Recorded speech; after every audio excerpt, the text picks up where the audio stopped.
William, can you confirm? Because I go to you and ask questions, because I know you know. Can a Catholic hold to either the view that Jesus's brothers are his cousins, or they are the sons of Joseph from a previous marriage? Let me repeat. I asked him this question. Can a Catholic hold to the view that these were the sons of James from a previous marriage, and therefore Jesus' stepbrothers, or must they believe these are Jesus's cousins? See? Are you listening? Are you listening? You guys listening? Why? Because I'm going to show you how to destroy the misuse of Mark 6:3-4 by anti-Catholics, anti-Orthodox. Anti-Catholics, anti-Orthodox. But you got to listen. In this article, John B. Lightfoot shows, with the possible exception of Tertullian, and that's not certain. Listen to me. He says, if you read all the early Christian writings, Protevangelium, James the Lesser, early churchmen, whether theologians, apologists, fathers, they all believe Mary had no children. That they didn't disagree. Tertullian, he says, may be the possible exception, but he says it's not certain. Now, William has references showing Tertullian did not deny Mary's perpetual virginity. You must read this because he shows, right here, I quote. I'm not going to quote it now, but it's there in bold. Go and read in bold, right here. It's long. Long. And I did a session on this already. All right. I'm going to sum up what he says. The dominant view, listen, Catholics, the dominant view early on, very early, and what was the majority view is that these were the sons of Joseph from a previous marriage. You can find early on the view, these are his cousins, but the dominant view and early view was these are Joseph's sons from a previous marriage. Who then influenced majority of Christians to adopt the view these are Jesus's cousins, not the sons of Joseph? Jerome. Jerome, later on, adopted the view these are his cousins, and because Jerome is a giant, his influence impacted majority of Christians to believe these are Jesus's cousins. Okay, now, if the earlier view and the dominant view was these are the children of Joseph from a previous marriage, why is it then later on they went with the view of cousins, and why the debate? Why the confusion? Okay, my assumption is this. The reason why there was a view out there that said that these are Jesus's cousins, not the children of Joseph, and the reason why I believe Jerome picked it up, and because of his influence, it became the dominant view after Jerome. Notice, after Jerome, 4th century, the dominant view in the West was, these are Jesus' cousins. My understanding is this, that there were some who believed that Joseph himself remained a virgin. You with me there? Joseph himself was a virgin. So when that became a view held by influential Christians that Joseph himself was a virgin, then it made sense they would go with the view these are Jesus's cousins. Listen, but early on, and the dominant view was Joseph was already married, had children from a previous wife. And that's why they're called Jesus's brothers, because they were stepbrothers. Now, why is that beautiful? That means no matter what position you take, you destroy the Protestant objection. Let me show you how to do it. You ready now? With that all in view, the documentation is there. And who documented it? John B. Lightfoot. Did you know that John B. Lightfoot himself took the view that these are not the actual brothers of Jesus Christ? Did you know another renowned, reputable Protestant scholar who wrote a book on the relatives of Jesus? And William has the book. He sent me a PDF copy of it. Richard Bauckham, a Protestant, wrote a book on Jesus's relatives, and he argues that the evidence is these are not the children of Mary, the biological brothers of Christ from Mary's womb, and he believes and holds to the view that these were the cousins of Jesus. Yes, that's why right there in the Protevangelium, our oldest extant source teaches Joseph was quite old and had children from a previous marriage, right, William? Okay, are you with me there? So if we're going to use the Protevangelium as being our oldest extant source, giving us accurate traditions, accurate oral traditions, then this source teaches they are brothers of Jesus because they were the sons of Joseph from previous marriage. Now, you ready? Let's show you how this works. So if a Protestant says this to you, watch it. Let me now, and we're going to now end it quickly because I want to equip you with the best arguments. Because I want to show you what they're going to try to do. And how you then checkmate them. Checkmate. I'm sorry. Yeah, checkmate them. Okay, watch. Listen to this. See, this is what I pray the Holy Spirit helps me. I pray the Holy Spirit helps me not only parrot arguments, but dig deeper, sharpen those arguments, and make them more airtight so I can help you make the best possible defense. So I started thinking about this. How can I make these arguments stronger? And how can I anticipate objections and destroy them? Now let me help you. You ready? Are you ready? Catholics learn this. They'll say, see, Mark 3, 31, 35. Then Jesus' mother and brothers arrived, standing outside. They sent someone in to call him, and a crowd was sitting around him. They told him, your mother and your brothers are outside looking for you. Who are my mother and my brothers? He asked. Then he looked at those seated in a circle around him and said, here are my mother and my brothers. Whoever does God's will is my brother and sister and mother. So then James White in a debate said, so you want us to believe that in actuality they're saying, these are your mother and cousins? And the audience laughed. Mother and cousins? Come on. And they laughed. All right.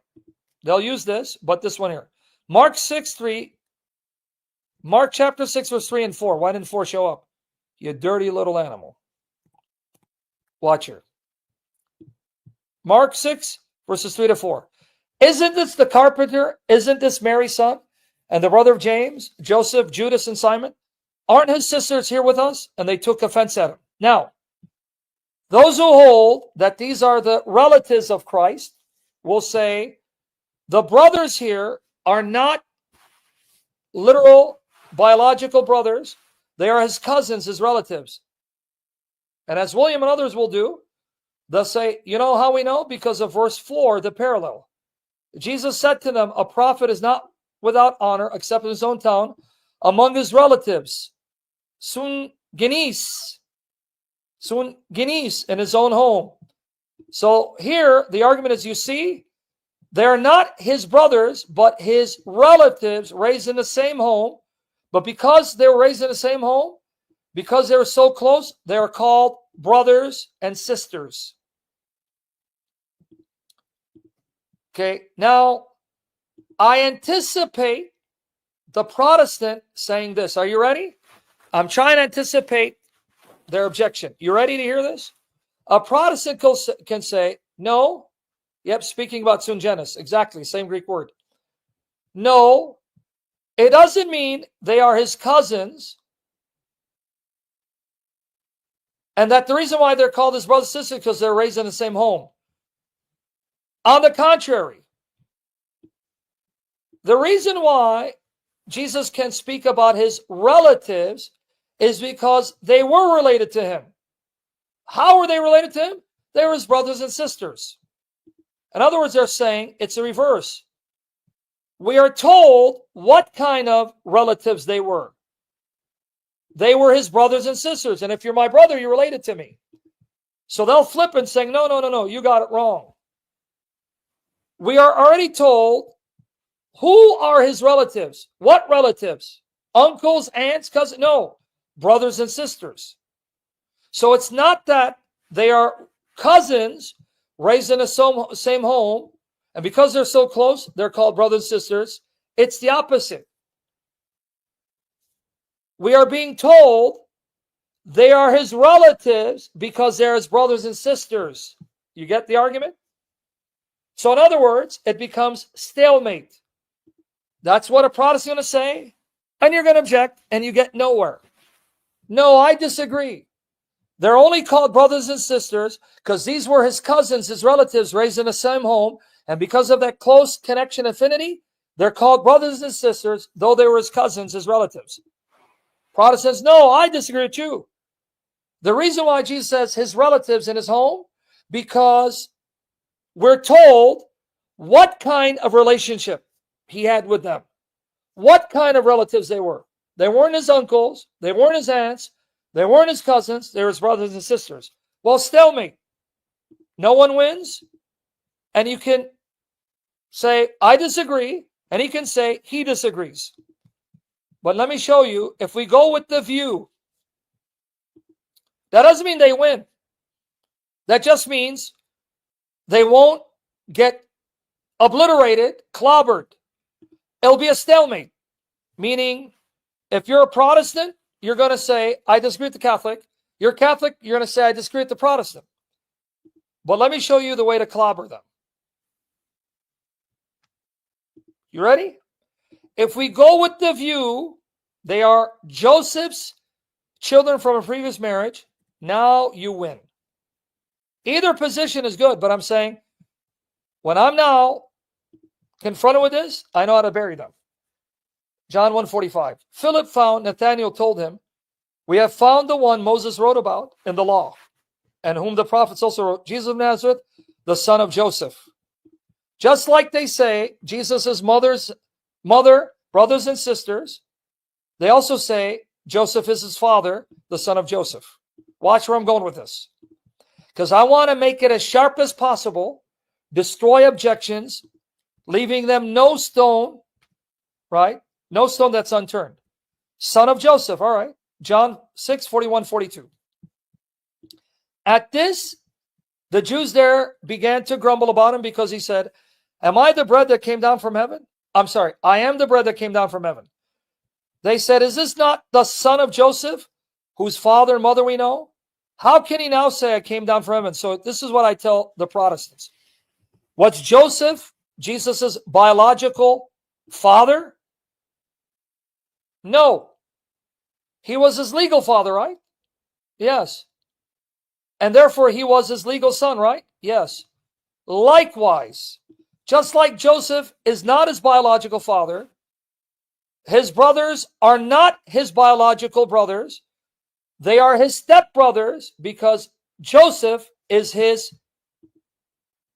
adoptive father. You get the point? They are no more literally his biological brothers than Joseph is his biological father, even though he's said to be the son of Joseph, and they're said to be his brothers and sisters.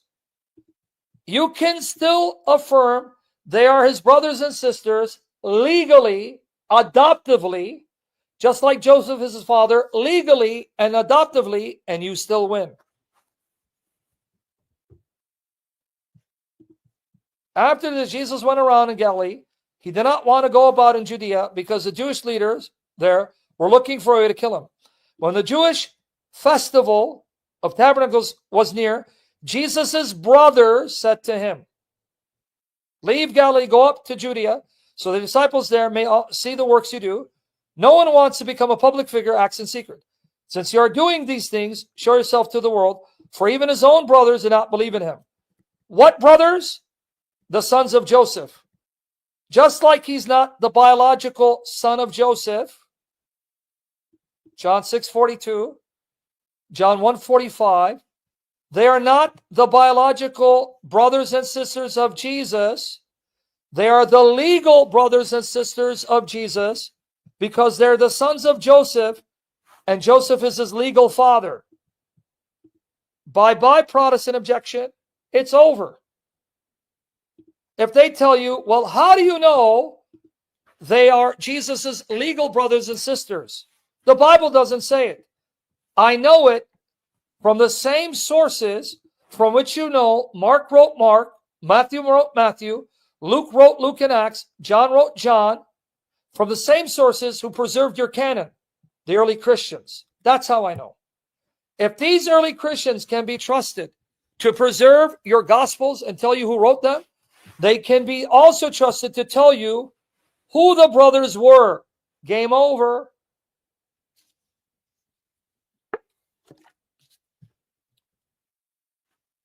You understand why I asked the Spirit to help me go deeper, take arguments, and try to make them sharper to make you guys unbeatable in the battle? Why do you think I mentioned this article? Here's your full documentation. They all taught Mary had no children. John B. Lightfoot admits it. No one taught Mary had children. They taught these were either Jesus' brothers because they were cousins, which became the dominant view later, but the earliest and majority view was these are Jesus' brothers because they are the sons of Joseph of a previous marriage, so they are his legal brothers, his stepbrothers, because Joseph was his legal father.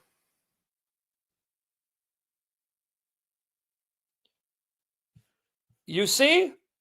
Now we've made the argument sharper. So if they tell me, well, hold on.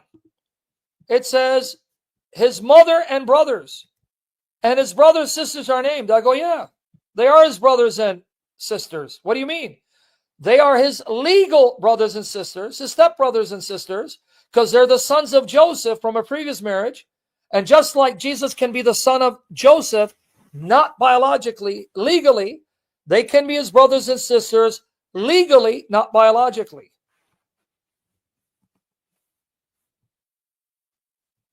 You got it? We're done with this one. Now let me wrap it up. So you understand, whether you take the cousin's view, they can't refute you. At best, it's stalemate. Or if you take that they are the legal brothers and sisters, his stepbrothers and sisters, because they're the sons and daughters of Joseph's previous marriage, they can't refute that, because if they ask you where you get that from, I got it from the same Christians who told you Mark wrote Mark, Luke wrote Luke and Acts, Matthew wrote Matthew, John wrote John, who preserved those scriptures, the early Christians. And none of them believed Mary had any children after Christ.